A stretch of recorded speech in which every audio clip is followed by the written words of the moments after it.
Good morning students. आज हम आपका फर्स्ट जीनस ब्रायोफाइट्स का स्टडी करेंगे, समझेंगे। अभी तक हमने एल्गी के जीनस पढ़े हैं, तो आज हम ब्रायोफाइट्स के शुरू करेंगे। तो सबसे पहला जो मेंबर है, जो सिंपलेस्ट मेंबर है ब्रायोफाइट्स का, जो हिपैटिकॉप्सिडा का मेंबर है विक्शिया। तो आज हम विक्शिया के कैरेक्टर स्टडी करेंगे। सबसे पहले इसकी क्लासिफिकेशन, सिस्टमिक पोजीशन। ये ब्रायोफाइटा जो है ये हिपैटिकॉप्सिडा का मेंबर है, माइकेंशियल्स इसका ऑर्डर है, विक्शिएसी इसकी फैमिली है और जीनस ये है विक्शिया। तो ये कॉस्मोपॉलिटन स्पीशीज़ है जिसकी अबाउट 138 स्पीशीज़ हैं और इंडिया में भी अबाउट 30 स्पीशीज़ इसकी रिपोर्टेड हैं। तो जो मेजर इंडियन स्पीशीज़ हैं, विक्शिया डिस्कलर, विक्शिया फ्रॉस्टाई, बहुत सी स्पीशीज़ हैं इसकी, अबाउट 30, तो जो कि इंडिया में पाई जाती हैं। अब इसको ये जो है ब्रायोफाइट्स हैं, जर्नल कैरेक्टर्स में हमने समझा था कि जो मेन प्लांट है इसका वो गैमीटोफाइट है। और ब्रायोफाइट्स में दोनों ही टाइप के प्लांट्स पाए जाते हैं, थैलस भी और फोलियोज भी। तो जो विक्शिया है इट इज़ थैलॉइड प्लांट, ये थैलस है, ये थैलस है। इसका स्ट्रक्चर अगर आप देखें तो ये ऐसा दिखता है। तो ये प्रोस्ट्रेट है, लोब्ड है, फ्लैशी है, ग्रीन कलर का है और डाइकोटमसली ब्रांच्ड है। डाइकोटमसली ब्रांच का मतलब होता है, दो टाइप की ब्रांचिंग होती है प्लांट्स में। एक तो ये हो गई, जैसे ये स्टेम है तो ये जो टिप है अगर ये दो में डिवाइड हो जाए तो इसको हम कहते हैं डाइकोटमस ब्रांचिंग। फिर इसकी टिप फिर दो में हो गई तो ये इस टाइप की ब्रांचिंग को हम कहते हैं डाइकोटमस ब्रांचिंग। सेकेंड टाइप जो ब्रांचिंग की होती है वो होती है लेटरल ब्रांचिंग। लेटरल ब्रांचिंग में प्लांट ग्रो होता जा रहा है, जो टिप है ये ग्रो होती जा रही है लेकिन ये साइड्स में ब्रांचिंग करता जा रहा है। तो ये हो गई हमारी lateral branching, this is lateral branching. और जब ऐसी ब्रांचिंग होती है इसको हम कहते हैं डाइकोटोमस ब्रांचिंग, डाइकोटोमस ब्रांचिंग। तो जो विक्शिया है इसमें जो थैलस है, थैलस मतलब जहाँ पे कि जो प्लांट है उसमें रूट, स्टेम या लीव्स में डिफ्रेंसिएशन नहीं है प्लांट बॉडी का, तो उसको हम कहते हैं थैलस, जैसा कि एल्गी में था। तो यहाँ पे जो ये थैलस है वो इस टाइप से है, ग्रीन कलर की है, फ्लैटन्ड है, फ्लैटन्ड है और डॉर्सी वेंट्रली फ्लैटन्ड है। ये डॉर्सी वेंट्रली फ्लैटन्ड का मतलब हो गया कि सॉइल या जहाँ पे भी ये ग्रो कर रहा है सॉइल पे, तो वहाँ पे ये सॉइल के साथ चिपका हुआ है, प्रोस्ट्रेट है, इस तरह से इसकी ग्रोथ है। तो इसका जो अपर सरफेस होता है उसको हम कहते हैं डॉर्सल, और जो लोअर सरफेस जो मिट्टी की तरफ जो होता है, सबस्ट्रेटम की तरफ जो इसका पार्ट होता है, जैसे ये प्लांट है ये यहाँ ग्रो हो रहा है तो ये इसके साथ चिपका हुआ है, तो जो नीचे वाला पार्ट है इसको हम कहते हैं वेंट्रल। वेंट्रल तो डॉर्सल हो गया जो लाइट की एक्सपोजर में है और वेंट्रल हो गया जो सॉइल के कांटेक्ट में है। तो यहाँ पे जो प्लांट है वो ऐसा है, डॉर्सी वेंट्रली फ्लैटन्ड है। इसके बाद इसकी ब्रांचिंग जो है वो डाइकोटमस ब्रांचिंग है। तो डाइकोटमस ब्रांचिंग मैंने भी आपको समझा दी। अब इसमें जो है डाइकोटमी जो है वो इस प्लांट में, विक्शिया में इतनी ज़्यादा है, बहुत पास पास में यहाँ डाइकोटमी हो जाती है, जिसकी वजह से जो प्लांट है वो इस टाइप का रोजेट शेप जो है वो ले लेता है। डाइकोटमी जल्दी होने का क्या मतलब है, जैसे ये स्टेम थी, ये इसमें ये डाइकोटमी हो गई, ये है, ये ग्रो कर रहा है, अब ये थैलस है, इसमें ये डाइकोटमी हो गई, अब ये डाइकोटमी उसके बाद फटाफट यहीं पे ये दूसरी डाइकोटमी हो गई, यहाँ पे ये इस तरह से, अब ये ग्रो हुआ, इसमें भी डाइकोटमी हो गई। तो इमिडिएटली बहुत जल्दी जल्दी डाइकोटमी होने से क्या है कि ये इस टाइप से रोजेट शेप जो है वो ले लेता है थैलस। तो थैलस जो है वह यहाँ पे इस टाइप का है। अब इसमें क्योंकि दो सरफेसेस हैं, डॉर्सी वेंट्रली है तो डॉर्सल सरफेस है और वेंट्रल सरफेस है। तो जो डॉर्सल सरफेस है वो कैसा दिखता है, ये दिस इज डॉर्सल सरफेस।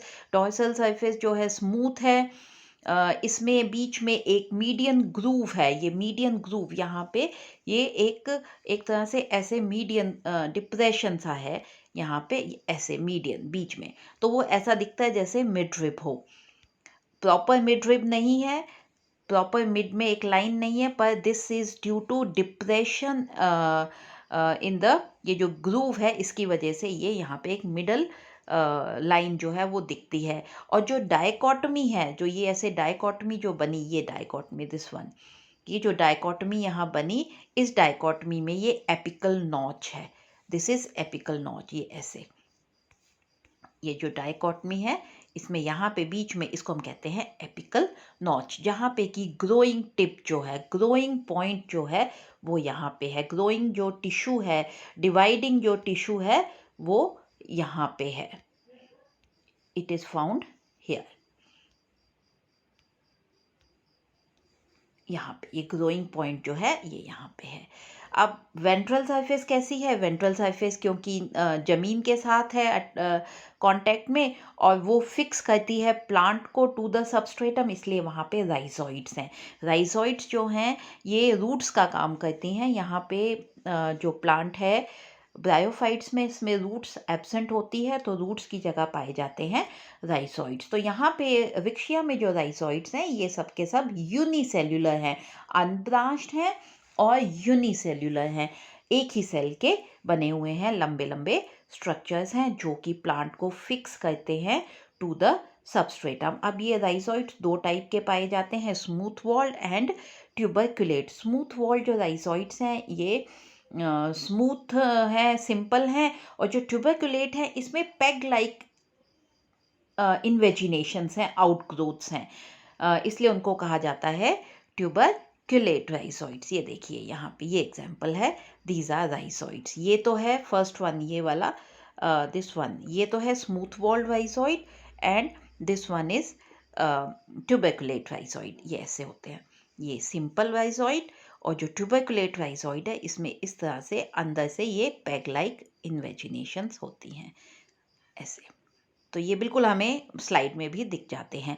और ये रहा वेंट्रल सरफेस ऑफ द, ये था ऊपर जो अभी मैंने दिखाया, ये था डॉर्सल व्यू, और ये है प्लांट का वेंट्रल सरफेस। वेंट्रल सरफेस पे ये मिडरिब से ये राइजोइड्स दिख रहे हैं जो कि दो टाइप के हैं। राइजोइड्स के अलावा यहाँ पे स्केल्स भी पाए जाते हैं। ये जो ब्लैक ब्लैक डॉट हैं दीज आर स्केल्स। तो स्केल्स क्या हैं? ये मल्टी सेल्यूलर हैं, एक ही सेल की थिकनेस के हैं, और ये वॉयलेट कलर के होते हैं क्योंकि इनमें पिगमेंट एंथोसायनिन पाई जाती है, जिसकी वजह से इनका वॉयलेट कलर है। और ये एपिकल नॉच के पास में होते हैं और ये प्रोटेक्ट करते हैं, इनका काम होता है protection of the growing tip. तो ये जो है दिस वन, ये अगर आप स्ट्रक्चर देखो, दिस इज स्केल, ये है स्केल। स्केल ऐसा है। तो ये तीन टाइप के स्ट्रक्चर जो हैं ये वेंट्रल साइड पे पाए जाते हैं। उसके बाद आ गया इसका इंटरनल एनेटमी। ये तो थी आउटर एनेटमी, बाहर से कैसा दिखता है plant, external anatomy, external surface, external morphology. अब आ गया internal morphology of the thallus, जिसको हम एनेटमी भी बोलते हैं। तो अगर हम इसकी सेक्शन काटें, VTS, हम इसको कहते हैं वर्टिकल ट्रांसवर्स सेक्शन, क्योंकि वो प्लांट के तो TS है, लेकिन वो क्योंकि प्रोस्ट्रेट है उसकी डेवलपमेंट, तो वो वर्टिकल टू द सरफेस है, इसलिए हम इसको कहते हैं VTS। VTS vertical transverse section, क्योंकि जो हमारा प्लांट है ये ग्रो हो रहा है सबस्ट्रेटम से ऐसे, तो ये TS तो है प्लांट का, लेकिन it is vertical to the growing surface, तो इसलिए हम इसको कहते हैं VTS of the plant, vertical transverse section. तो अगर हम इसकी सेक्शन काटे VTS, तो हमें कैसा देखने को मिलेगा? तो ये जो प्लांट है हमारा, अगर हम इसकी सेक्शन काटें तो ये देखिए आप, ये दो भागों में बटा हुआ है। जो दो पार्ट हैं इसके, upper part and lower part. Second, जो इसकी एनेटमी है इसमें हम ये देखें कि ये जो बीच का पार्ट है, मिडल वन, यहाँ से लेके यहाँ तक, इट इज़ थिक, और आहिस्ता आहिस्ता ये जो है टुवर्ड्स द विंग्स ये पतला होता जा रहा है। तो ये इसका जो थैलस है वो बीच में से मोटा है, लेकिन ऊपर ये जो मीडियन रिब जो है ये दिख रही है, ग्रूव दिख रहा है यहाँ, जो मैंने बताया था आपको, तो ये ग्रूव भी हमें यहाँ सेक्शन में दिखाई दे रहा है। और लोअर सरफेस पे हम देखें तो राइजोइड जो है, वेंट्रल सरफेस पे राइजोइड्स पाए जाते हैं। तो अगर इसकी सेक्शन को हम ध्यान से देखें तो ये दिस इज़ आउटलाइन डायग्राम, इसको हम कहते हैं आउटलाइन डायग्राम। और जब हम ऐसी डायग्राम बनाते हैं जिसमें सेल्स दिखें तो हम इसे कहते हैं सेल्यूलर डायग्राम। तो आपको हमेशा आउटलाइन डायग्राम के साथ सेल्यूलर डायग्राम भी बनानी है। अगर सेल्यूलर डायग्राम बनाने में टाइम लगता है तो हम क्या करेंगे, आउटलाइन डायग्राम बना के उसका एक छोटा सा पोर्शन हम सेल्यूलर डायग्राम बना देते हैं। तो यहाँ पे ये पूरा डायग्राम है, इसको आप देखिए, अब समझिए कि इसमें दो भागों में ये हमारा जो थैलस है वो अंदर से बटा हुआ है। Upper part is photosynthetic part और जो नीचे वाला पार्ट है दिस इज फॉर स्टोरेज, ये स्टोरेज के लिए है। इसलिए दो भाग इसमें कौन कौन से हैं, पहला है एसिमिलेटरी जोन और जो नीचे वाला है ये है स्टोरेज जोन। स्टोरेज जोन जो वेंट्रल साइड पे है और जो अपर साइड पे है दिस इज एसिमिलेटरी जोन। अब इसमें आप देखिए कि जो नीचे वाला है ये सिंपल पेरेन्काइमेटस सेल से बना हुआ है और जो अपर वाला है इसमें एक ही वर्टिकल रोज में जो सेल्स हैं वो अरेंज्ड हैं और जो कि क्लोरोफिलस सेल्स हैं, क्लोरोफिलस सेल्स हैं। आप ध्यान से इसको देखिए, ये देखिए एक सिंगल सिंगल रो में ये सेल्स हैं और ये सब के सब सेल्स जो हैं क्लोरोफिलस सेल्स हैं, इनके पास क्लोरोफिल है। और इनका जो अपर मोस्ट इन जो ये लीनियर जो लाइंस हैं सेल्स की, इनके बीच में एयर चैम्बर्स हैं, दीज आर एयर चैम्बर्स, ये बीच में एयर गैप्स हैं। और जो इनका अपर मोस्ट जो सेल है वो हाइलिन है और उसकी शेप भी अलग है। तो ये बनाता है फोटोसिंथेटिक पार्ट जिसमें एयर चैम्बर्स भी हैं और ऊपर ये एयर पोर्स बना रहा है, ये जो ओपनिंग्स हैं ये बना रहे हैं एयर पोर्स। तो ये हो गया इसका टीएस ऑफ द प्लांट। और नीचे हम देखें अगर लोअर पार्ट में तो यहाँ पे जो लोअर एपिडर्मिस है, इस एपिडर्मिस में राइजोइड्स हैं। राइजोइड्स दो टाइप के हैं और साथ में ये पाए जाते हैं स्केल्स। और अपर एपिडर्मिस जो है इसमें कॉन्टिन्यूअस नहीं है क्योंकि वहाँ पे एयर पोर्स है, लेकिन जो लोअर एपिडर्मिस है ये कॉन्टिन्यूअस है। लेकिन अगर एक्वेटिक स्पीशीज हम देखें तो वहाँ पे किसी किसी एक्वेटिक स्पीशीज में ये जो एयर पोर्स हैं ये एब्सेंट होते हैं और जो अपर एपिडर्मिस है ये भी कॉन्टिन्यूअस होती है। उसके बाद हम लेंगे रिप्रोडक्शन। आपको आउटर और इंटरनल मॉर्फोलॉजी प्लांट की समझ में आ गई होगी, आपको इसमें यही समझना है। ये तो डॉर्सल सरफेस है, ये वेंट्रल सरफेस है, उसके बाद ये इसकी इंटरनल एनाटमी है, इंटरनल स्ट्रक्चर है प्लांट का। अब आ गया रिप्रोडक्शन। रिप्रोडक्शन जो है प्लांट जो है ये रिप्रोड्यूस करता है बाय वेजिटेटिव मीन्स। तो वेजिटेटिव रिप्रोडक्शन जो है, और सेकंड ये रिप्रोड्यूस करता है बाय सेक्सुअल मीन। तो वेजिटेटिव जो रिप्रोडक्शन है ये दो तीन तरह से होती है। इसमें सबसे पहले death and decay of older parts. अब देखिए ये प्लांट है, इसमें अगर ये ओल्डर पार्ट जो है इसकी डेथ होती जा रही है, जैसे जैसे डेथ होगी ये डेथ वाला पार्ट, डिके वाला पार्ट यहाँ तक पहुँचेगा तो ये जो डाइकोटमी तक पहुँचेगा तो ये पार्ट जो है ये अलग हो जाएगा, ये पार्ट दिस वन ये अलग हो जाएगा, ये अलग हो जाएगा और दो पार्ट्स बन जाएंगे। इसको हम कहते हैं death and decay of older parts. तो ये दोनों अलग अलग हो जाएंगे और ये अलग प्लांट कहलाएंगे। इस तरह से सेकंड जो टाइप है इसमें वेजिटेटिव रिप्रोडक्शन की वो है एडवेंटिशियस ब्रांचेस। तो ये कुछ स्पीशीज में यहाँ पे एडवेंटिशियस ब्रांचेस बनती हैं वेंट्रल साइड पे थैलस के, और वो जो एडवेंटिशियस ब्रांचेस हैं जब वो अलग होती हैं प्लांट से तो वो भी एक नया प्लांट बना देती है। Then third is tubers. Tubers जो है ये स्वोलन पार्ट्स हैं जो पेरिनेटिंग स्ट्रक्चर भी जिनको कहते हैं। इसका मतलब होता है कि अनफेवरेबल कंडीशंस में पूरा प्लांट जो है वो डेड हो जाएगा। लेकिन ये जो ट्यूबर्स हैं, या फिर एक और चीज़ बनती है परसिस्टेंट एपाइसिस।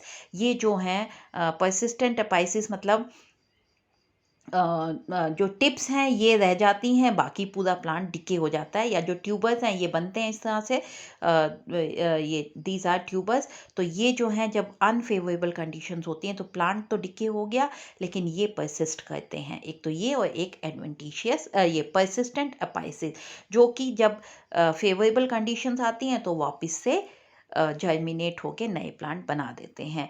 और इसके बाद गैमे भी किसी किसी स्पीशीज़ में बनते हैं, जहाँ पे कि जैसे विक्शिया ग्लोका है, इसमें राइजोइड्स की टिप्स पे गैमे बन जाते हैं और ये गैमे भी फेवरेबल कंडीशंस में नया प्लांट बना देते हैं, नया थैलस बना देते हैं। तो अब नेक्स्ट टॉपिक में हम लेंगे सेक्सुअल रिप्रोडक्शन। तो हमने आज अभी समझा इसकी क्लासिफिकेशन और डिफरेंट इसका इंटरनल एंड एक्सटर्नल मॉर्फोलॉजी, साथ में हमने वेजिटेटिव रिप्रोडक्शन किया। तो अगर हम इसके कैरेक्टर्स देखें, डिस्टिंग्विशिंग कैरेक्टर्स देखें विक्शिएसी फैमिली के, तो इसमें क्या होता है, ग्रीन फ्लैट रिबन शेप्ड का गैमीटोफिटिक थैलस होता है। जितने भी ब्रायोफाइट्स है उसमें जो प्लांट बॉडी है वो गैमीटोफिटिक है, तो यहाँ पे भी गैमीटोफिटिक है। अब मैंने आपको बताया इंटरनल स्ट्रक्चर जो प्लांट का है उसमें दो पार्ट्स हैं, एसिमिलेटरी मतलब फोटोसिंथेटिक अपर पार्ट और स्टोरेज पार्ट नीचे वाला। जो थैलस है इसमें मीडियन डॉर्सल ग्रूव है, ये भी मैंने आपको बताया। थैलस जो है ये हमेशा यहाँ पे unicellular thin smooth tuberculate type के राइजोइड्स पाए जाते हैं। उसके बाद यहाँ पे मल्टी सेल्यूलर स्केल्स होते हैं इसमें, तो वो यहाँ पे इरिक्शिया में भी हैं। अब यहाँ पे वेजिटेटिव और सेक्सुअल रिप्रोडक्शन जो है वो पाई जाती है। सेक्स ऑर्गन्स जो हैं वो अभी हम नेक्स्ट अपने लेक्चर में समझेंगे कि सेक्स ऑर्गन जो हैं ये हमेशा डॉर्सल ग्रूव की साइड पे ही होते हैं, डॉर्सल सरफेस पे ही होते हैं। और यहाँ पे जो स्पोरोफाइट बनेगा फर्टिलाइजेशन के बाद वो केवल कैप्सूल का बना हुआ है, फुटोसीटा यहाँ पे एब्सेंट हैं। और सभी के सभी जो स्पोर मदर सेल्स हैं वो बना देते हैं हैप्लॉइड स्पोर्स। इलेटर्स जो हैं वो यहाँ पे एब्सेंट हैं। और स्पोरोफाइट की डेहिसेंस का कोई स्पेशल मोड नहीं है यहाँ पे, जो मतलब डिहाइस होता है जो स्पोरोफाइट वो after the decay of thallus ही डिहाइस होता है। जैसे जैसे थैलस की डेथ होती है, डिके होता है, उसके बाद ही ये स्पोर रिलीज होता है और डिहाइस होके अपने स्पोर्स जो हैं वो रिलीज करता है। तो कोई स्पेशल मीन्स ऑफ डेहिसेंस यहाँ पे नहीं है स्पोरोफाइट का। तो these are distinguishing characters of Ricciaceae family, जो कि अभी हमने विक्शिया के आधे समझे, सेक्सुअल रिप्रोडक्शन और स्पोरोफाइट अभी हम नेक्स्ट लेक्चर में समझेंगे। थैंक यू बच्चों।